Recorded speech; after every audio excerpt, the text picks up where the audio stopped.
अस्सलाम वालेकुम वरहमतुल्लाहि वबरकातुहू। मैं आप सबका दीनी भाई अफू खान, उत्तर प्रदेश इलाहाबाद से। तो सामाइन, आज मैं आपके सामने पेश करने वाला हूं जो हमारे हनफी जो भाई हैं, यानी कि बरेलवी और देवबंदी, ये अक्सर नमाज में रफ़ुल दैन ना करने के लिए या उसको मनसूख करने के लिए एक दलील पेश करते हैं। आइए ज़रा देखते हैं कि उस दलील की हकीकत क्या है। इसमें जो दूसरी दलील जो हनफी हजरात पेश करते हैं वो है कि हज़रत अब्दुल्ला बिन मसूद रज़ी अल्लाह तआला अन्हु ने फरमाया, क्या मैं तुम्हें नबी करीम सल्लल्लाहु अलैहि वसल्लम की नमाज ना बताऊं? फिर उन्होंने नमाज पढ़ी और हाथ नहीं उठाए मगर पहली मर्तबा। और ये हदीस आती है अबू दाऊद में, और चैप्टर का नाम है किताबुस सलात, और हदीस का नंबर है 748। और यही हदीस आती है तिरमिजी में, उसका भी चैप्टर का नाम है किताबुस सलात और हदीस का नंबर है 257, यानी कि 257। अब आइए देखते हैं जो ये हदीस है अब्दुल्ला इब्न मसूद रज़ी अल्लाह तआला अन्हु वाली, इसकी हकीकत क्या है, इसकी जो तहकीक क्या है। तो तहकीक में आता है कि इमाम अबू दाऊद रहमतुल्लाह अलैह फरमाते हैं, यह हदीस इन अल्फाज के साथ सही नहीं है, अल्हम्दुलिल्लाह।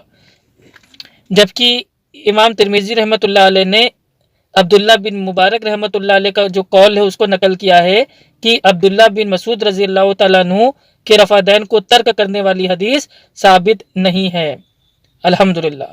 इब्ने हिब्बान रहमतुल्लाह अलैह ने तो यहाँ तक लिख दिया है कि इस हदीस में बहुत सी कमियां हैं जो इसे बातिल बना रही है। जैसे इस हदीस में सुफियान सोहरी, वो कौन है? वो है मुदल्लिस, और अन से रिवायत करते हैं, और मुदल्लिस की अन वाली रिवायत तफरूद की सूरत में ज़ईफ़ है, यानी कि अगर समा साबित ना हो तो ज़ईफ़ है।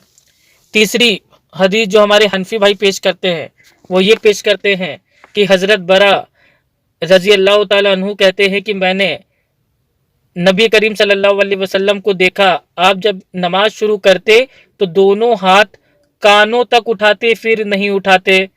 और ये जो हदीस है ये आती है अबू दाऊद में, चैप्टर का नाम है किताबुस सलात और हदीस का नंबर है 749। अब इसकी जो तहकीक है, इसकी तहकीक में इमाम नववी रहमतुल्लाह अलैह फरमाते हैं कि ये हदीस ज़ईफ़ है। इसे सुफियान बिन उयैना, इमाम शाफ़ई, इमाम बुखारी के उस्ताद इमाम हुमैदी और इमाम हम्बल रहमतुल्लाह अलैह जैसे मुहद्दिसों ने ज़ईफ़ कहा है, क्योंकि यजीद बिन अबू ज़ियाद पहले ला यौदहु फिर नहीं उठाते थे नहीं कहता था। कूफा वालों के पढ़ाने पर उसने यह शब्द बढ़ा दिए।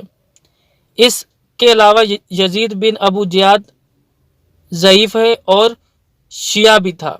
फिर आखिरी उम्र में, यानी कि अंतिम आयु में इसका हाफिज़ा ख़राब हो गया था।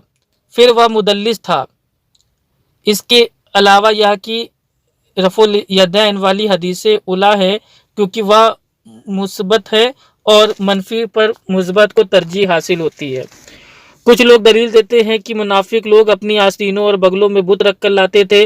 उन्हीं बुतों को गिराने के लिए रफ़ा यदैन कराया गया, बाद में छोड़ दिया गया। इस बात का हदीस की किताबों में दूर दूर तक कोई सबूत नहीं है। अलबत्ता यह कौल जाहिलों की ज़बानों पर आज भी घूम रहा है। अलक़मा से रिवायत है कि अब्दुल्ला बिन मसूद रज़ी अल्लाह अन्हु ने कहा, क्या मैं तुम्हें रसूलुल्लाह सल्लल्लाहु अलैहि वसल्लम की नमाज न पढ़ाऊँ? अलक़मा कहते हैं, फिर इब्न मसूद रज़ी अल्लाह अन्हु ने नमाज पढ़ाई तो रफ़ा यदैन सिर्फ एक बार नमाज शुरू करते वक्त किया। अबू दाऊद कहते हैं, ये एक तवील हदीस से माखूज़ एक मुख्तसर टुकड़ा है और यह हदीस इस लफ्ज़ के साथ सही नहीं है। सुनन नबी दाऊद हदीस नंबर 748। ये हदीस ज़ईफ़ है।